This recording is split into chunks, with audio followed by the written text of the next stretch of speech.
আসসালামু আলাইকুম। Hello everyone, কেমন আছেন সবাই? আশা করি সবাই খুব ভালো আছেন।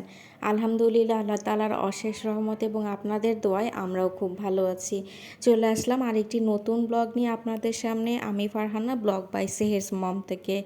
আজকের ব্লগে আপনাদের সাথে শেয়ার করব আমার ফ্ল্যাটের আরও কিছু কাজের অংশ। গত পর্বে দেখিয়েছিলাম যে আমরা ফ্ল্যাটের জন্য টাইলস কিনেছি, তবে ওই দিন এটা উল্লেখ করেছিলাম যে আমার একটা ওয়াশরুমের টাইলস সেট আমাকে চেঞ্জ করতে হয়েছিল।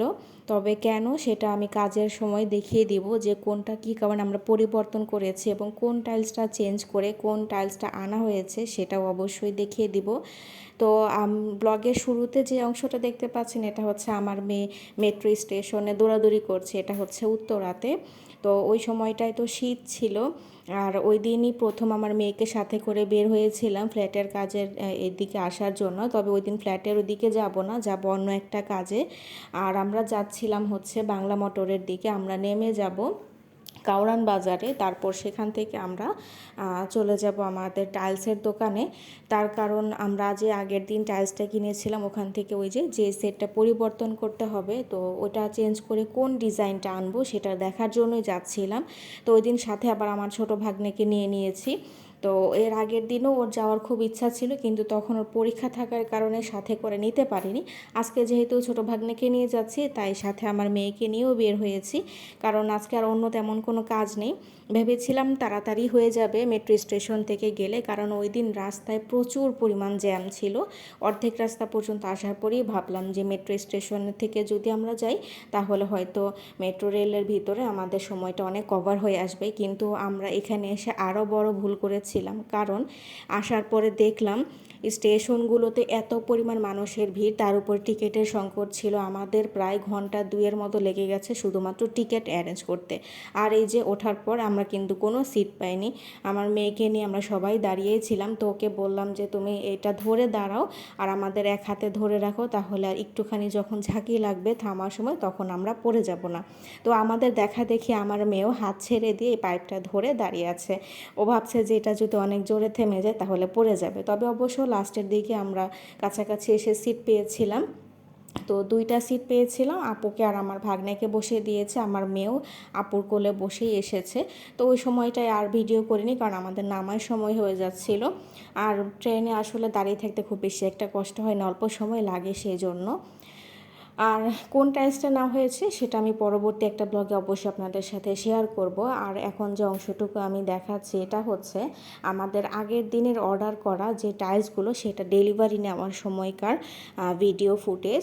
তো নিচে অপেক্ষা করছিলাম গাড়ির জন্য, গাড়ি বারবার আসবো এরকম করে করে অনেক দেরি করছিল। এর মধ্যে আমি গ্যারেজে বসেছিলাম, দেখতে পেলাম যে আমাদের দোতলার একজন শেয়ার হোল্ডারের কিছু মালামাল আজকে এসেছিল, যেমন পিক আপে করে তাদের থাই গ্লাস আসছিল। তো আমি তো থাই গ্লাসগুলো একটু দাঁড়িয়ে দাঁড়িয়ে দেখলাম যে কী ধরনের কোয়ালিটি তারা এনেছে, কারণ আমার তো থাই গ্লাস অর্ডার করা হয়নি।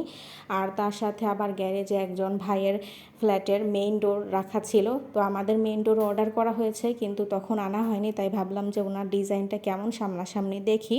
আমাদের প্রত্যেকটা ফ্ল্যাটেরই কিন্তু মেইন ডোর সেম রাখতে হয়েছে, আর বাকি ভিতরের দরজাগুলো আমাদের নিজস্ব পছন্দ মতো।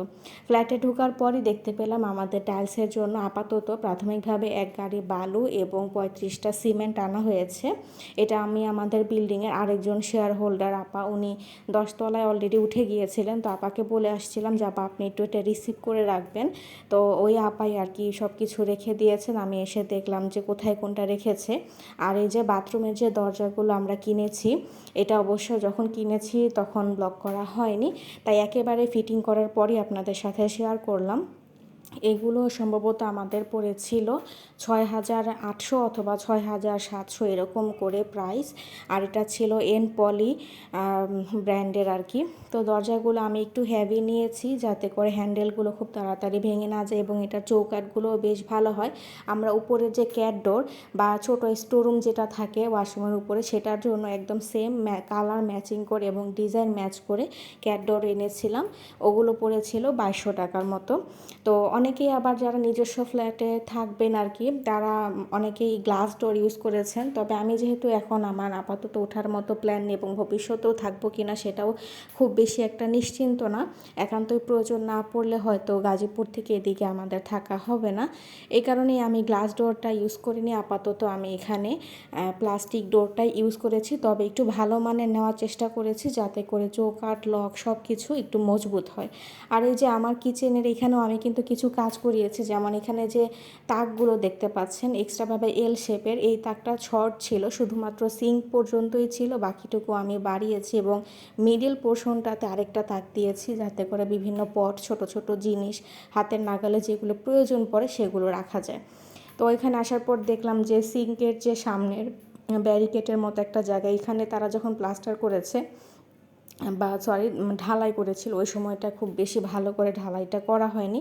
তো আমি আবার আমার দেবরকে দেখাচ্ছিলাম যে যখন টাইলসটা করবে তখন আপনি একটু ওনাদেরকে বলে দিবেন যাতে ভিতরে খুব ভালো করে মশলাটা দেন যাতে গ্যাপ না থেকে যায়। তো এরপরই ফোন দিতে দিতে তারা লাঞ্চের পরে প্রায় বিকাল বানিয়ে ফেলেছে, প্রায় তখন হয়তো 5টার মতো বাজে আর কি। মাত্রই গাড়ি আসলো টাইলস নিয়ে, কিন্তু আসার পরে দেখি আমাদের ফ্লোরের টাইলস আসেনি, শুধুমাত্র ওয়াল টাইলস আনা হয়েছে। তার মধ্যে আবার আমাদের একটা মানে বারান্দার যে টাইলসগুলো আমরা এসি ওয়ালের জন্য সেই টাইলসগুলোও পাঠায়নি। তারপর যাই হোক এটা নিয়ে অনেক কিছু তাদের সাথে অনেক তর্ক বিতর্ক হলো। তো এরপর আবার তারা বলছে যে ওটা সাপ্লাই ছিল না, ওটা আমরা পরে পাঠিয়ে দিব। তো প্রথমে আবার এই কথা বললেও পরবর্তীতে আবার তারা বললো যে আমরা যখন পাঠাবো তখন তো আপনাদের ভাড়াটা আরেকবার লাগবে। তখন আমি বললাম যে আমরা তো পুরো একসাথে মালটা চলে আসবে সেই হিসেবেই ভাড়াটা দিয়ে আসছি, তাহলে কেন আমরা এক্সট্রা দিব। তো পরবর্তীতে আর কি আমরা তাদেরকে বলেছি যে আপনাদের গাফলতির জন্য আপনার একসাথে যেহেতু প্রোডাক্টটা পাঠাননি তাই এই ভাড়াটাও আপনাদেরকেই দিতে হবে। তো যাই হোক অবশেষে তারা আর কি পাঠাতে বাধ্য হয়েছে, যেহেতু তারা আমাদের সম্পূর্ণ মাল বুঝিয়ে দেওয়ার হিসেবেই ভাড়াটা নিয়েছিল। তো এই যে এখানে আস্তে আস্তে আমাদের টাইলসগুলো আসছে আর আমি একটা একটা করে চেক করে নিচ্ছি, কারণ এগুলো কিন্তু কোনা ভেঙে যে আসার সময় আপনারা যদি ডেলিভারির সময় চেক না করে নেন তাহলে অনেক সময় তারা পরবর্তীতে এটা আর চেঞ্জ করে দিতে চায় না, তখন বলে যে মিস্ত্রি ভেঙে ফেলেছে বা এরকম কিছু। আর এটার সাথে আমরা যে একটা সিঙ্ক কিনেছিলাম যেটা দোকান আমার ভিডিও করা হয়নি, ওই সিঙ্কটাও তারা দোকান থেকে পাঠিয়ে দিয়েছে। এছাড়াও এগুলোর সাথে আরও কিছু জিনিস অ্যাক্সেসরিজ পুটিং, তারপর হচ্ছে মার্কিং কাপড়, ভিক্সল, যেগুলো টাইলসের ফিটিংয়ের ক্ষেত্রে লাস্টের দিকে প্রয়োজন পড়বে সেগুলো আমরা নিয়ে আসছিলাম।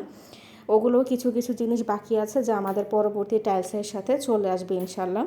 তো আমাদের আজকের ব্লগটা কেমন লাগলো আমাদেরকে জানাবেন, আর আমাদের টাইলসটা যখন ফিটিং হবে তখন অবশ্যই আপনাদের সাথে শেয়ার করব, আর তখন দেখে জানাবেন আমাদের টাইলসগুলো কেমন হলো।